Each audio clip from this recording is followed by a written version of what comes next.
Florisvaldo Gomes. Lembra? Aquele senhor de 72 anos que agrediu a própria esposa com a barra de ferro lá em Camaçari. A prisão dele saiu, a preventiva. É isso mesmo, Larissa? Boa tarde, você tem mais informações, sobretudo conversando com a família.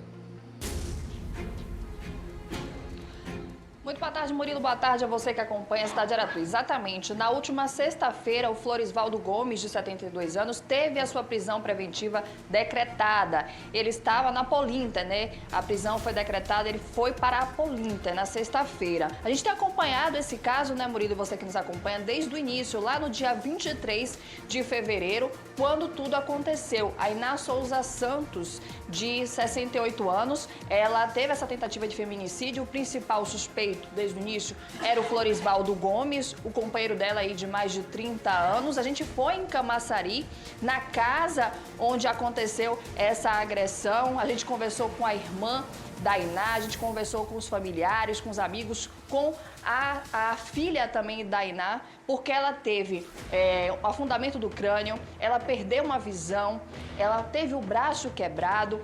O Florisvaldo teria espancado ela com uma barra de ferro, uma situação realmente que chocou toda a população de Camaçari. A gente acompanhou também os protestos, né, por parte da população e também da família, lá no Ministério Público, na Câmara de Vereadores, na Delegacia Territorial, porque no dia 23 a Iná foi agredida.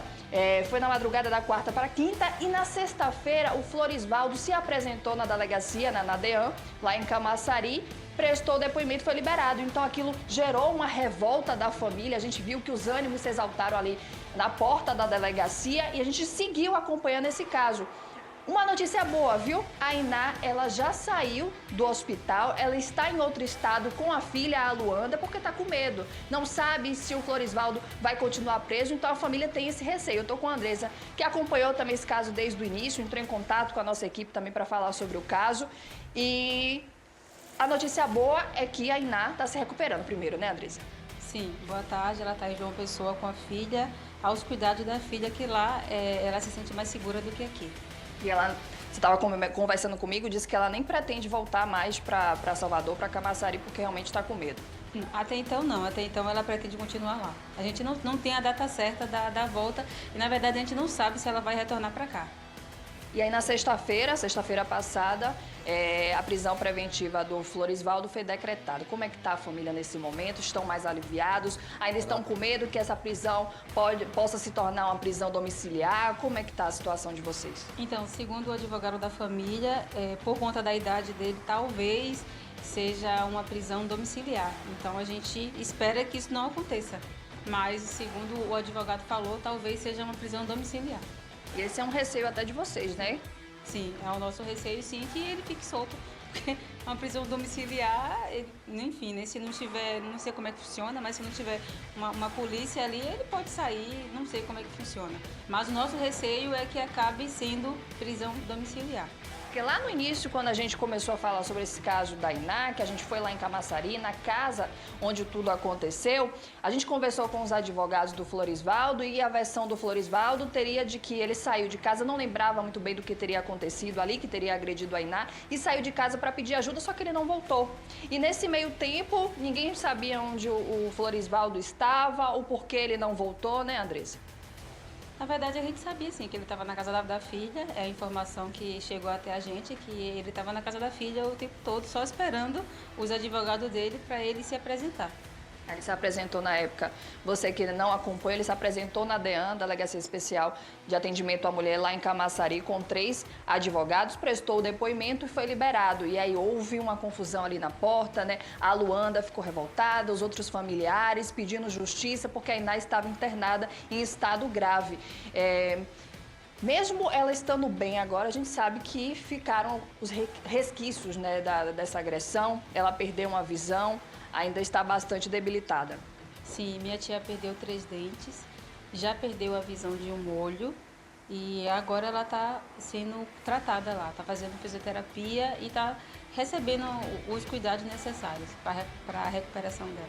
A gente fica feliz de saber que Dona Iná está se recuperando, né, Murilo? E você que nos acompanha está melhor, mas a gente sabe que a vida de Dona Iná não será a mesma, né? Ficou realmente um trauma não só físico, mas também na cabeça da Dona Iná pela agressão que sofreu do seu próprio companheiro. Daqui a pouco eu volto com mais detalhes falando sobre este assunto com a Andressa e trago mais detalhes para vocês também que nos acompanham. É isso aí, Larissa, muito obrigado. Agradecer, né, que a justiça foi feita, a família também agradece. Daqui a pouco a gente volta no caso. Estávamos acompanhando lá em primeira mão no dia da prisão, lá na 18ª Delegacia em Camaçari. Agora a preventiva já saiu, mas claro, cabe recurso e os advogados vão para cima aí para fazer a retirada deste senhor. Saiu a prisão daquele idoso que espancou. Ô Larissa, será que bateu lá como tentativa de feminicídio? Até porque a gente sabe que a vítima, ela já foi retirada da cidade, infelizmente ainda com as sequelas das agressões, não é, perder uma vista. O que a família pretende agora? Porque a gente sabe que os advogados estão articulando para o mais rápido possível tirar ele lá do presídio. Isso eu estou perguntando porque você lembra, logo no começo, 3 advogados apareceram, a família disse que ele era influente com pessoas da cidade. Continua esse imbróglio aí? Pois é, né, Murilo? É uma situação realmente complicada para a família de Dona Iná. O Florisvaldo Gomes, ele foi preso, teve a prisão preventiva decretada, mas como você mesmo comentou, a gente sabe que cabe recurso por parte dos advogados que estão trabalhando aí e é o que temem a família, né? Que ele possa ser solto, essa prisão seja revertida para uma prisão domiciliar. A gente sabe, né, a gente acompanhou lá no início, Andressa, que o Florisvaldo tem influência com algumas pessoas da cidade de Camaçari, com algumas autoridades. Vocês falaram isso, inclusive, naquele momento que a gente foi lá. Então, existe esse medo por parte de vocês, né? O que é que vocês pretendem agora fazer com relação a isso? Como é que está a situação ainda? Porque ele foi preso, mas existe esse medo. Segundo informações, ele tem muito contato com o vereador de lá de Camaçari, que foi esse vereador que custeou os advogados. E com medo, né, de justamente essa prisão ser domiciliar, foi por isso que a gente tirou ela daqui de Salvador e ela está em João Pessoa. Porque a gente acompanhou que ele chegou na delegacia, né, Murilo, com 3 advogados. Seu Florisvaldo Gomes, de 72 anos, chegou na delegacia com 3 advogados, prestou o depoimento, logo em seguida foi liberado.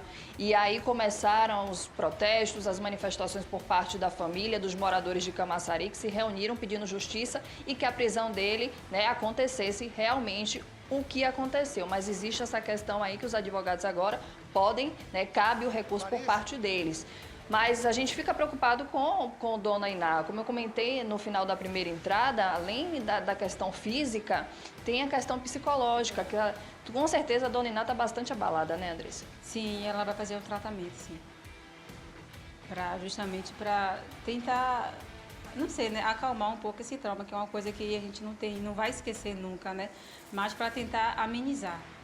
E que não foi a primeira vez que aconteceu, porque a Luanda conversou comigo na porta da delegacia e ela disse: olha, Larissa, inclusive eu já fui agredida pelo Florisvaldo em várias tentativas de tentar defender a minha mãe das agressões. Então, já tinha dado queixa também? Já tinha dado queixa. Na época que ele agrediu a minha tia e a minha prima, as duas foram até a delegacia, prestaram uma queixa, mas da mesma forma ele foi ouvido e foi liberado.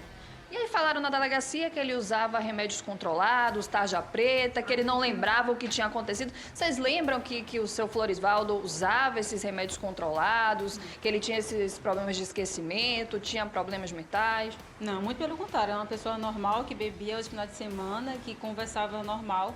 Essa questão desses remédios é novidade pra gente.